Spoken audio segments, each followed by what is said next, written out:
Today, we're going to be tying up a 10-inch fly pattern specifically made for large predatory fish, such as pike or musky. We'll start off with some red thread, secure it to our hook shank, wrapping back towards the bend of our hook. Here, we'll create a small buildup of thread that'll help with our next step. With this complete, we'll add some super glue just in front of our thread, and grab a squirm mule, also known as dragon tails. Does anyone else remember this childhood toy?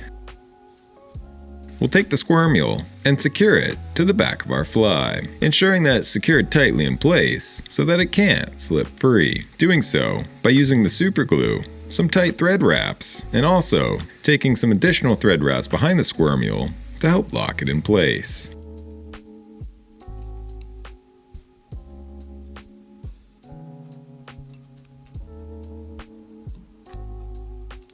With the squirm mule secured tightly to the back of the fly, we'll grab some saddle feathers. Here I'm using red. We'll strip some of the excess marabou at the bottom of the feather free, leaving a little bit in place, securing both in front as well as behind, and snipping your excess free. We'll then grab our feather, brushing the fibers backwards and wrapping it in close touching spirals just in front of our squirm mule. Doing so will help blend the body into your hook shank, before securing it tightly in place. Snip your excess free, brushing the fibers backwards, covering up your tag ends, and wrapping back on it slightly to give it a nice brush back look. We'll then grab some crystal flash. Here I'm using red. We'll secure several strands to one side of our fly before folding it over and securing it to the other.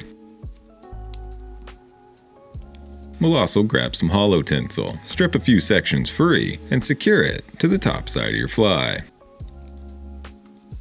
before spinning it around the hook and securing it tightly in place. This step isn't necessary, but adds some different texture and shine to the pattern. Snip your excess free and grab a bucktail. Here I'm using red. Cut some fibers free, about a pencil width in diameter, loosely securing it to the top side of your fly before taking a second tighter thread wrap around it, using your fingers to help spin it around the hook. Secure tightly and brush it all backwards, taking a few thread wraps in front. This will help the fibers stick outwards so we can snip our excess free. With the excess fibers cleaned up, we'll secure our tag ends in place, grabbing some more bucktail. This time, we're using white. Strip the same amount of fibers free and repeat the previous step, taking a loose thread wrap followed by a second tighter one, and use your fingers if necessary to help spin it around the hook. Secure it tightly in place,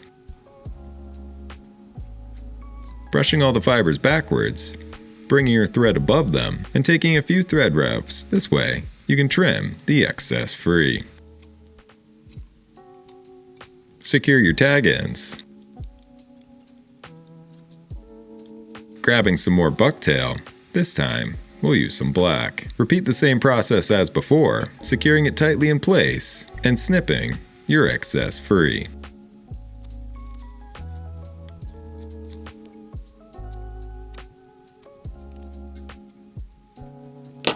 Cover up your tag ends, wrapping back on the deer hair slightly.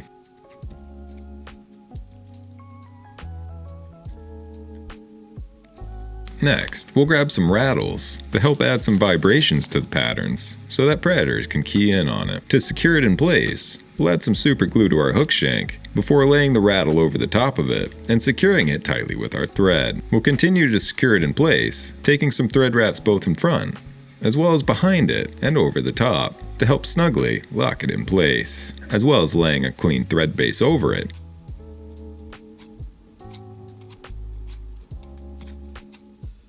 Once happy, we'll continue back towards our deer hair and grab some marabou feathers. Here we're using a white and a red. Pull the tips back slightly, creating a triangle shape, and use this to secure it just in front of your deer hair. Snip the excess free and begin palmering it around the body by pulling the fibers backwards and wrapping it forward in close touching spirals. We'll do this for 3 to 4 turns before grabbing our thread and locking it in place.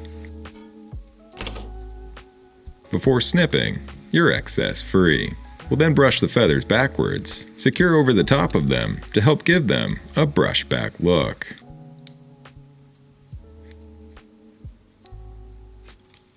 With this complete, we'll grab some saddle hackle, specifically grabbing some of the larger feathers towards the back. Pull a few free and secure them to the side of your fly, extending just short of your dragon tail. Continue to do so for about 3 to 4 feathers, securing each of them tightly in place.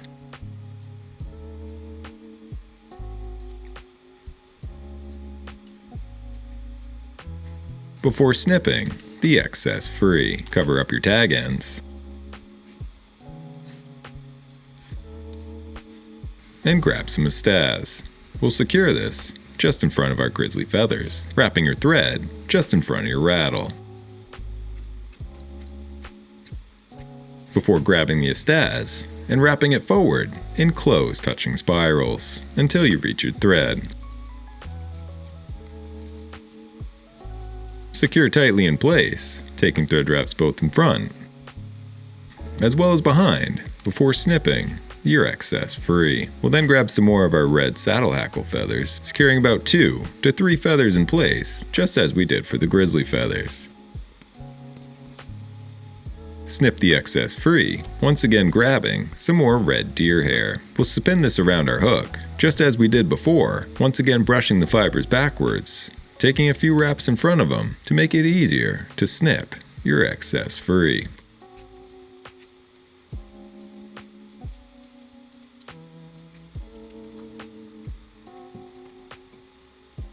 Cover up your tag ends. Repeating this process, once again with some white bucktail, securing it in place, wrapping in front of it, and trimming your excess free.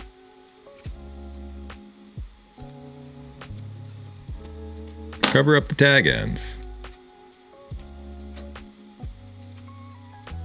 Adding one more clump of black deer hair, trim the excess free, cover your tag ends.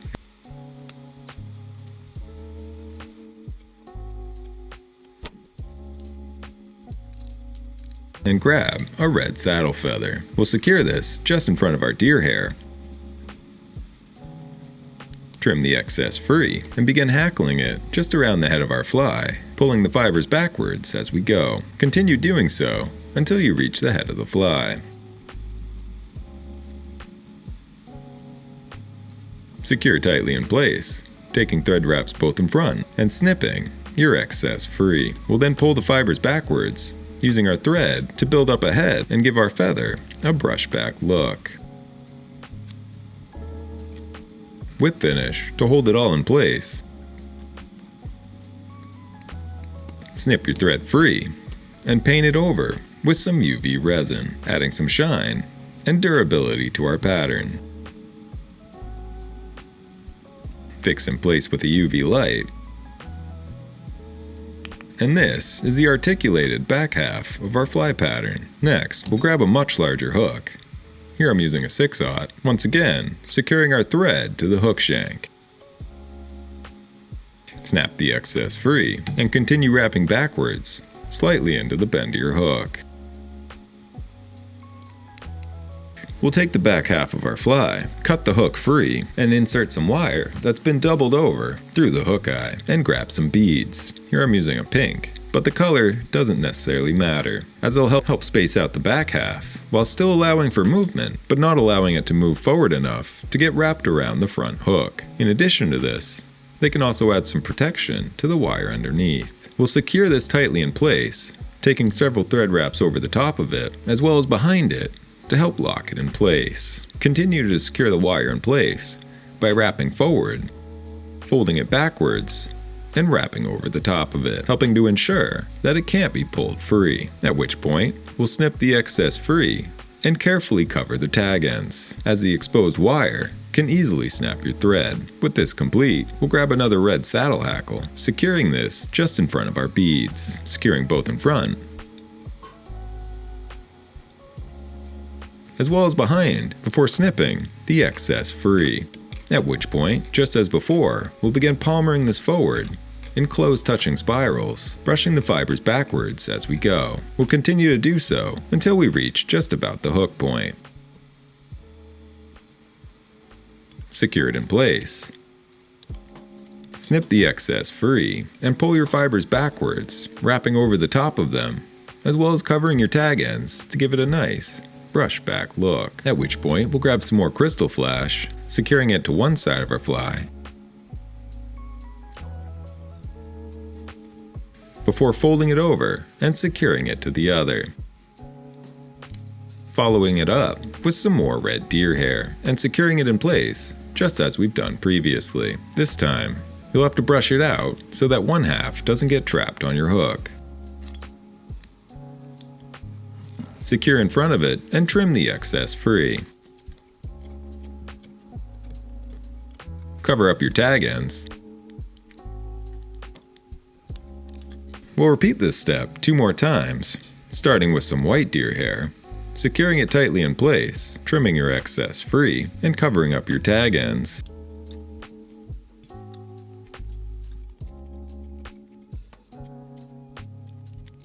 Before finishing up with some more black deer hair. Secure, snip your excess free, and cover up your tag ends. While it's a bit repetitive, adding the small amounts of materials bit by bit will help build up the bulk of the pattern while keeping the weight to a minimum. However, it's inherently going to be a heavier and harder fly to cast.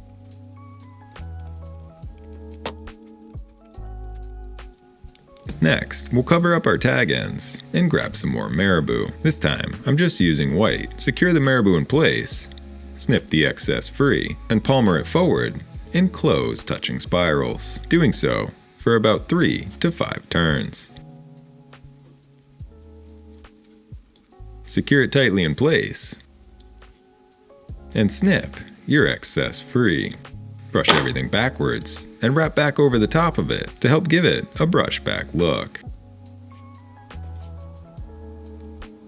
Next, we'll brush it out to remove any of the trapped fibers and grab some angel hair. We'll secure some angel hair over the top of our fly. Once again, while not necessary, helps to add some different textures and colors to the pattern. And we'll follow this up by adding a few strands of lateral scale to either side of our fly pattern. Secure them tightly in place.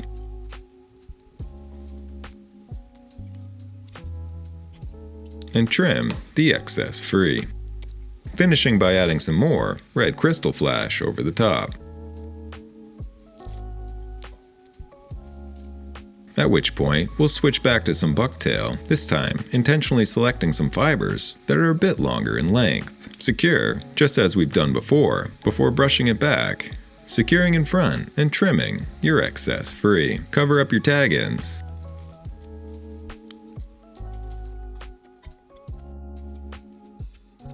Repeating this process with some white bucktail, once again selecting some longer fibers. And remember, this is just one color suggestion. If you don't have these particular colors, you can tie them with any assortment of colors that you might have. But if you vary them in an intentional order, just as we've done here, it'll help give it a more intentional and better look. Although, that's just in the eyes of the tyer, as the fish don't necessarily care. We'll finish this off, once again by grabbing a clump of black deer hair, securing it in place, and trimming the excess free.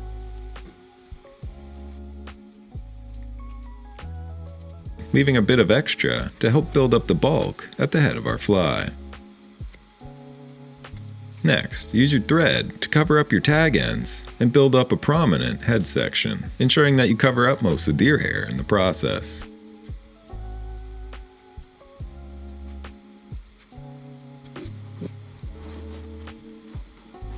Once happy, whip finish to hold it all together.